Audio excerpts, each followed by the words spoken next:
Hi welcome back to YouTube. Onam exam ആണ്, നമ്മൾ serious ആയിട്ട് പഠിച്ചുകൊണ്ടിരിക്കുകയാണ്. വളരെ കുറച്ച് സമയമേ ഉള്ളൂ. ഈ കുറഞ്ഞ സമയം കൊണ്ട് നമുക്ക് ഏറ്റവും ഇമ്പോർട്ടന്റ് ആയിട്ടുള്ള കാര്യങ്ങൾ പഠിക്കാം. അപ്പൊ ഓണം എക്സാമിന് നമുക്ക് പഠിക്കാനുള്ള മൂന്നാമത്തെ ചാപ്റ്ററിന്റെ പേരാണ് little things matter, written by doctor APJ Abdul Kalam. ഈ ഒരു ചാപ്റ്ററിൽ നിന്ന് ഓണം എക്സാമിന് എന്തായിരിക്കും സാർ നമ്മളോട് ചോദിക്കാൻ പോകുന്നത്? ഓണം എക്സാമിന് നിങ്ങളോട് ചോദിക്കാൻ പോകുന്ന ഏറ്റവും ഇമ്പോർട്ടന്റ് ആയിട്ടുള്ള 4 ക്വസ്റ്റ്യൻസ് ഞാൻ കാണിച്ചു തരാം. ഈ 4 ക്വസ്റ്റ്യൻസും അതിന്റെ ആൻസേഴ്സും നിങ്ങൾ പഠിച്ചു കഴിഞ്ഞാൽ ഓണം എക്സാമിന് നിങ്ങളോട് എന്ത് ചോദിച്ചാലും, അതായത് ഈ ചാപ്റ്ററിന് എന്ത് ചോദിച്ചു കഴിഞ്ഞാലും നിങ്ങൾക്ക് ഈസിലി ആൻസർ ചെയ്യാൻ പറ്റും. അതെന്റെ ഗ്യാരണ്ടിയാണ്. അപ്പൊ ഏതൊക്കെയാണ് സാർ ആ 4 ചോദ്യങ്ങൾ? എന്നാ പിടിച്ചോ. ഒന്നാമതായിട്ട് നമ്മളോട് ഒരു ഫോർമൽ ലെറ്റർ ആയിരിക്കും ചോദിക്കാൻ പോകുന്നത്. അത് ചിലപ്പം നമ്മളോട് ഒരു ഇമെയിൽ ആയിട്ടും ചോദിച്ചേക്കാം. പക്ഷെ നമ്മളൊരു ഫോർമൽ ലെറ്ററിന്റെ ആൻസർ നിങ്ങൾ പഠിച്ചു കഴിഞ്ഞാൽ അതിന് നിങ്ങൾക്ക് ഈസിലി ഒരു ഇമെയിൽ ആക്കി മാറ്റി എഴുതാം. ജസ്റ്റ് ഫോർമാറ്റ് മാത്രം പഠിച്ചാൽ മതി. ഇനി രണ്ടാമത് ഒരു കോൺവെർസേഷൻ റൈറ്റിംഗിന്റെ ക്വസ്റ്റ്യൻ ആയിരിക്കും. 3 ഒരു ക്യാരക്ടർ സ്കെച്ച്, 4 നമ്മുടെ കലാമിന്റെ ഡയറി ഉണ്ട്. ഈ 4 ചോദ്യങ്ങളാണ് ഈ ഒരു ചാപ്റ്ററിലെ ഏറ്റവും ഇമ്പോർട്ടന്റ് ആയിട്ടുള്ള ക്വസ്റ്റ്യൻസ് എന്ന് പറയുന്നത്. നമുക്ക് ഓരോന്നായിട്ട് നോക്കാം. എല്ലാ ക്വസ്റ്റ്യന്റെയും നമുക്കൊരു ഫോർമാറ്റ് പഠിക്കാം. ഇതിന്റെ ആൻസർ ഞാൻ ഇവിടെ കൊടുക്കുന്നുണ്ട്. ഒന്നെങ്കിൽ നിങ്ങൾക്ക് സ്ക്രീൻഷോട്ട് എടുക്കാം, അല്ല നിങ്ങൾക്ക് ഈ ആൻസേഴ്സിന്റെ ഒക്കെ വിശദമായുള്ള ഒരു എക്സ്പ്ലനേഷൻ വേണമെന്നുണ്ടെങ്കിൽ നമുക്ക് ബാച്ചിലേക്ക് ജോയിൻ ചെയ്യാം. അതിനെക്കുറിച്ച് ഞാൻ അവസാനം പറഞ്ഞുതരാം. ഓക്കെ, ഒന്നാമതായിട്ട് ഫോർമൽ ലെറ്റർ റൈറ്റിംഗ്. ഇതായിരിക്കും ഒന്നാമതായിട്ട് നമ്മളോട് ചോദിക്കാൻ ചാൻസ് ഉള്ള ഒരു ക്വസ്റ്റ്യൻ. ചോദ്യം ഇങ്ങനെയായിരിക്കും: The train stop at Rameshwaram was cancelled because of World War II, causing problems for the local people. Write a letter on behalf of young Kalam requesting the Southern Railway to bring back the train stop. നമ്മുടെ രാമേശ്വരത്ത് ട്രെയിനുകൾ നിർത്താറില്ലായിരുന്നു. ആ ഒരു stop അവിടെ മാറ്റി വെച്ചിട്ടുണ്ടായിരുന്നു യുദ്ധം കാരണം. അപ്പൊ നമ്മൾ കലാം ആയിക്കൊണ്ട് ഒരു കത്ത് എഴുതാൻ വേണ്ടിയിട്ട് പോണ്. ആർക്കാണ് കത്ത് അയക്കുന്നത്? നമ്മൾ സദേൺ റെയിൽവേക്കാണ് കത്ത് അയക്കുന്നത്. ടു റീഇൻസ്റ്റേറ്റ് ദ സ്റ്റോപ്പ്, അല്ലെങ്കിൽ ആ ഒരു സ്റ്റോപ്പിനെ തിരിച്ചു കൊണ്ടുവരാൻ നമ്മൾ സദേൺ റെയിൽവേക്ക് ഒരു റിക്വസ്റ്റ് അയച്ചുകൊണ്ട് ഒരു ഫോർമൽ ലെറ്റർ അയക്കാൻ വേണ്ടിയിട്ട് പോവാണ്. എങ്ങനെയായിരിക്കണം നമ്മൾ ഈ ഒരു ലെറ്റർ അയക്കേണ്ടത്? ഇതിന്റെ ഒരു ഫോർമാറ്റ് ഞാൻ കാണിച്ചു തരാം. ആദ്യം നമ്മൾ അയക്കുന്ന ആളുടെ അഡ്രസ് ആണ് കൊടുക്കേണ്ടത്. സോ ഇവിടെ അഡ്രസ് കൊടുക്കുമ്പോൾ നമ്മൾ അബ്ദുൽ കലാമിന്റെ അഡ്രസ് ആണ്, പോസ്റ്റൽ അഡ്രസ് ആണ്. ഇപ്പം ഫോർ എക്സാമ്പിൾ പേര് ആദ്യം എഴുതി കൊടുക്കുക, ക്ലാസ് എഴുതി കൊടുക്കുക. ക്ലാസ് അല്ലെങ്കിൽ അഡ്രസ് ആണ് കൊടുക്കേണ്ടത്. ഇപ്പൊ ക്ലാസ് കൊടുത്തില്ലെങ്കിലും പ്രശ്നമൊന്നുമില്ല, പക്ഷെ അഡ്രസ് നിങ്ങൾ എന്തായാലും പോസ്റ്റൽ അഡ്രസ് കൊടുക്കണം. സ്ഥലത്തിന്റെ പേര്, അതുപോലെ തന്നെ എന്തെങ്കിലും ഒരു സിറ്റി നെയിമും കൊടുത്തു കഴിഞ്ഞാൽ തന്നെ മതി. ഇനി അടുത്തതായിട്ട് അതിന്റെ തൊട്ട് താഴെയായിട്ട് നമ്മൾ ഡേറ്റ് ആണ് കൊടുക്കേണ്ടത്. ഏതെങ്കിലും ഒരു റാൻഡം ഡേറ്റ് കൊടുത്താൽ മതി. അതിൽ ശരിയോ തെറ്റോ എന്നൊന്നുമില്ല. പിന്നെ അതിന്റെ തൊട്ട് താഴെയില് റിസീവേഴ്സ് അഡ്രസ് കൊടുക്കുമ്പോൾ നിങ്ങൾ ക്വസ്റ്റ്യൻ വിശദമായിട്ട് ശ്രദ്ധിച്ച് നോക്കണം ആർക്കാണ് ഇത് അയക്കാൻ പറഞ്ഞിരിക്കുന്നത്. ഇപ്പൊ ഇവിടെ പറഞ്ഞിട്ടുണ്ട് സദേൺ റെയിൽവേക്കാണ് അയക്കേണ്ടത് എന്നുള്ളത് കൃത്യമായിട്ട് പറയുന്നുണ്ട്. അപ്പൊ അത് തെറ്റിക്കരുത്, മാർക്ക് പോകും. പിന്നെ അതിന്റെ തൊട്ട് താഴെയായിട്ട് നമ്മൾ കൊടുക്കേണ്ടത് സബ്ജക്ട് ലൈൻ ആണ്. സബ്ജക്ട് എന്ന് പറഞ്ഞാൽ എന്ത് വിഷയവുമായിട്ട് ബന്ധപ്പെട്ടിട്ടാണ് നമ്മൾ ഇങ്ങനെ ഒരു കത്ത് അയക്കുന്നത്, അതിനെയാണ് സബ്ജക്ട് എന്ന് പറയുന്നത്. അപ്പൊ സബ്ജക്ട് എന്ന് ഇട്ടിട്ടില്ലേ, വളരെ ചുരുക്കിയിട്ട് എന്താണോ പേർപ്പസ് അത് വളരെ ചുരുക്കിയിട്ട് കൊടുക്കുക എന്നുള്ളതാണ് സബ്ജക്ട് ലൈന് കൊടുക്കേണ്ടത്. ഇനി നമ്മൾ കത്ത് തുടങ്ങേണ്ടത് റെസ്പെക്റ്റഡ് സർ / മാഡം എന്ന് പറഞ്ഞുകൊണ്ടാണ്. കാരണം നമുക്ക് അറിയില്ല അതൊരു സർ ആണോ മാഡം ആണോ എന്ന് നമുക്കറിയില്ല. ഇനി ലെറ്ററിൽ നമുക്കൊരു പ്രധാനപ്പെട്ട കാര്യം എന്ന് പറയുന്നത് കൊടുക്കുന്ന ആ ഒരു പാരഗ്രാഫിന് പറയുന്നതാണ് ബോഡി എന്നുള്ളത്. അവിടെ നമ്മൾ ആരാണെന്ന് പറയണം. കലാമാണ് എഴുതുന്നുണ്ടെങ്കിൽ കലാമിനെ ഇൻട്രൊഡ്യൂസ് ചെയ്യണം. അതായത് ഞാൻ കലാമാണ്, ഇന്ന സ്ഥലത്ത് നിന്നാണ്, ഇന്ന സ്കൂളിൽ പഠിക്കുന്ന ഒരു സ്റ്റുഡന്റ് ആണ്. എന്നിട്ട് പ്രശ്നം എന്താണെന്ന് പറയണം, അതുകൊണ്ടുണ്ടാവുന്ന ബുദ്ധിമുട്ടുകൾ എന്താണെന്ന് പറയണം. അവസാനത്തിലാണ് നമ്മൾ റിക്വസ്റ്റ് ചെയ്യേണ്ടത്. ഓക്കെ, ഇനി എൻഡ് ചെയ്യുന്ന സമയത്ത് നമുക്ക് ഇങ്ങനെ എഴുതാം: യോസ് ഫെയ്ത്ത്ഫുള്ളി, വിശ്വസ്തയോടെ എന്നാണ് അതിന്റെ അർത്ഥം. അങ്ങനെ കൊടുക്കുക. എന്നിട്ട് ഒരു സിഗ്നേച്ചറും പേരും ഇട്ട് കൊടുത്തു കഴിഞ്ഞാൽ നമ്മുടെ ഫോർമൽ ലെറ്റർ ആയി. ഓക്കെ, സോ ഇതിന്റെ ഒരു പൂർണ്ണമായ ഒരു ഉത്തരം, ഒരു കംപ്ലീറ്റ് ആൻസർ ഞാൻ ഇവിടെ കൊടുക്കുന്നുണ്ട്. ഇവിടെ നിങ്ങൾ നോക്കിയേ, ഫ്രം അഡ്രസ് ഞാൻ ഡേറ്റ് കൊടുത്തിട്ടുണ്ട്, ടു അഡ്രസ്, സബ്ജക്ട് കൊടുത്തിട്ടുണ്ട്, പിന്നെ റെസ്പെക്റ്റഡ് സർ / മാഡം എന്ന് പറഞ്ഞുകൊണ്ടാണ് നമുക്ക് സ്റ്റാർട്ട് ചെയ്യേണ്ടത്. ബോഡി പാരഗ്രാഫ് കൊടുത്തിട്ടുണ്ട്. അവിടെ ഞാൻ ആരാണ്, എന്താണ് പർപ്പസ്, റിക്വസ്റ്റും കൊടുത്തിട്ടുണ്ട്. അവസാനത യോസ് ഫെയ്ത്ത്ഫുള്ളി, സിഗ്നേച്ചറും, പിന്നെ എന്റെ പേരല്ല ഡോക്ടർ APJ അബ്ദുൽ കലാമിന്റെ പേരും കൊടുത്തിട്ടുണ്ട്. സോ ഇങ്ങനെയാണ് നമ്മൾ ഫോർമൽ ലെറ്റർ കൊടുക്കേണ്ടത്. രണ്ടാമതായിട്ട് ഈ ഒരു ചാപ്റ്ററിന് ചോദിക്കാൻ ചാൻസ് ഉള്ളത് ഒരു കോൺവെർസേഷൻ റൈറ്റിംഗ് ആണ്. ക്വസ്റ്റ്യൻ ഞാൻ കാണിച്ചു തരാം. Kalam decides to take up newspaper distribution to help his family during the war. Write a conversation between young Kalam and his mother where he explains his plan. അപ്പോ ഈ ഒരു കലാം അവന് Shamsuddin offer ചെയ്തിട്ടുണ്ടായിരുന്ന ജോലി ഏറ്റെടുക്കാൻ തീരുമാനിക്കണം. അങ്ങനെയാണെന്നുണ്ടെങ്കിൽ അവന്റെ പ്ലാന് അമ്മയോട് പോയി പറയുന്നതാണ് കോൺവെർസേഷനിൽ നമ്മളോട് കൊടുക്കാൻ പറഞ്ഞിരിക്കുന്നത്. അപ്പൊ അമ്മയും കലാമും തമ്മിലുള്ള ഒരു കോൺവെർസേഷൻ ആണ്, സംഭാഷണമാണ്. അവിടുത്തെ സിറ്റുവേഷൻ എന്താണ്? അവൻ ഇങ്ങനെ ഒരു ജോലി ഏറ്റെടുത്തു എന്നുള്ളത് അമ്മയോട് പോയി പറയാം. അപ്പൊ കോൺവെർസേഷൻ എഴുതുമ്പോൾ രണ്ട് കാര്യങ്ങൾ നിങ്ങൾ ശ്രദ്ധിച്ചാൽ മതി. ഒന്നാമത്തത് ആര് തമ്മിലുള്ള കോൺവെർസേഷൻ, രണ്ടാമത്തത് എന്താണ് അവിടുത്തെ സാഹചര്യം.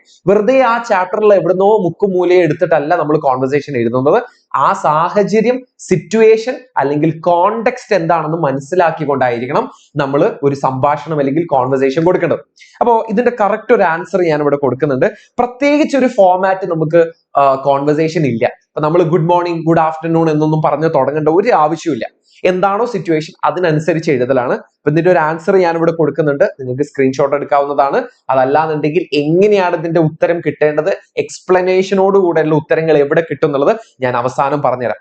ഓക്കെ, മൂന്നാമത്തെ ചോദ്യം എന്ന് പറയുന്നത് നമ്മുടെ കലാമിന്റെ ക്യാരക്ടർ സ്കെച്ച് എഴുതാനായിരിക്കും. Prepare a brief character sketch of young Abdul Kalam based on the chapter Little Things Matter. പറഞ്ഞുതരാം എങ്ങനെയാണ് സർ നമ്മൾ ഒരു ക്യാരക്ടർ സ്കെച്ച് എഴുതേണ്ടത്.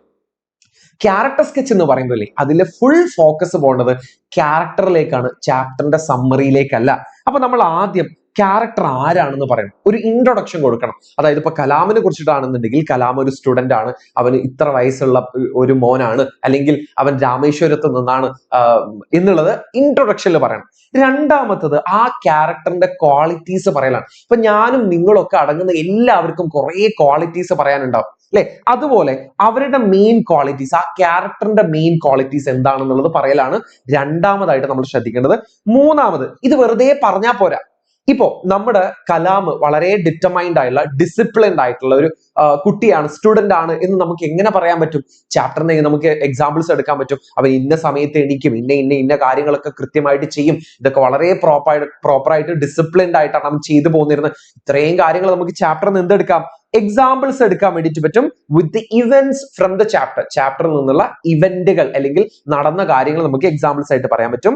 അവസാനമില്ലേ, നമുക്ക് ആ ക്യാരക്ടറിനെ കുറിച്ചിട്ടുള്ള ഒരു അഭിപ്രായം, അതാണ് ഓവറോൾ ഒപ്പീനിയൻ എന്ന് പറയുന്നത്. ഇത്രയും കൊടുത്തുകൊണ്ട് ഞാൻ കലാമിന്റെ ഒരു ക്യാരക്ടർ സ്കെച്ച് ഇവിടെ കൊടുക്കുന്നുണ്ട്.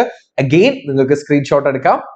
ഓക്കെ, ഏറ്റവും അവസാനത്തെ ഏറ്റവും ഇമ്പോർട്ടന്റ് ആയിട്ടുള്ള ഈ ഒരു ചാപ്റ്റർ എന്നുള്ള ക്വസ്റ്റ്യൻ എന്ന് പറയുന്നത് ഡയറി എൻട്രി ആണ്. കലാമിന്റെ ഡയറി എൻട്രി. ചോദ്യം ഇങ്ങനെയായിരിക്കും: at the end of his first week as a newspaper delivery boy, Kalam feels tired but very proud of helping his family. Prepare the likely diary entry എന്നുള്ളതാണ് ചോദിച്ചിരിക്കുന്നത്.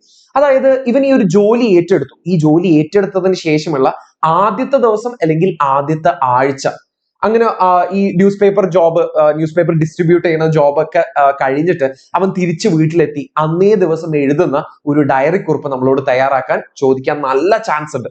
അപ്പൊ diary ചോദിച്ചു കഴിഞ്ഞാൽ ഇതിന്റെ ഫോമാറ്റ് എങ്ങനെയാണ് sir? വളരെ സിമ്പിൾ ആണ്. ഇതിന് പ്രത്യേകിച്ച് വലിയൊരു ഫോമാറ്റ് ഒന്നുമില്ല.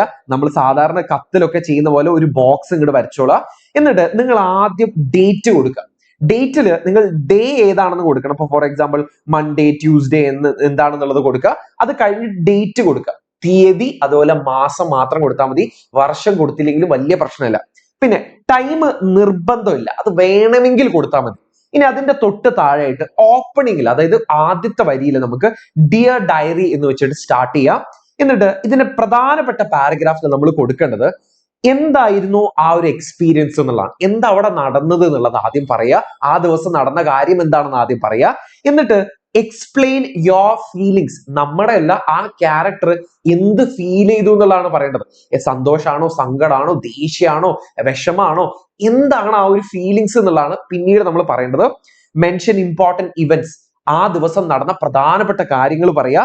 എന്താണ് ആ ഒരു ക്യാരക്ടർ പഠിച്ചത് അല്ലെങ്കിൽ എന്താണ് ആ ക്യാരക്ടർ മനസ്സിലാക്കിയത് എന്നുള്ളതാണ് പിന്നെ നമ്മൾ ഇമ്പോർട്ടന്റ് ആയിട്ട് കൊടുക്കേണ്ടത്.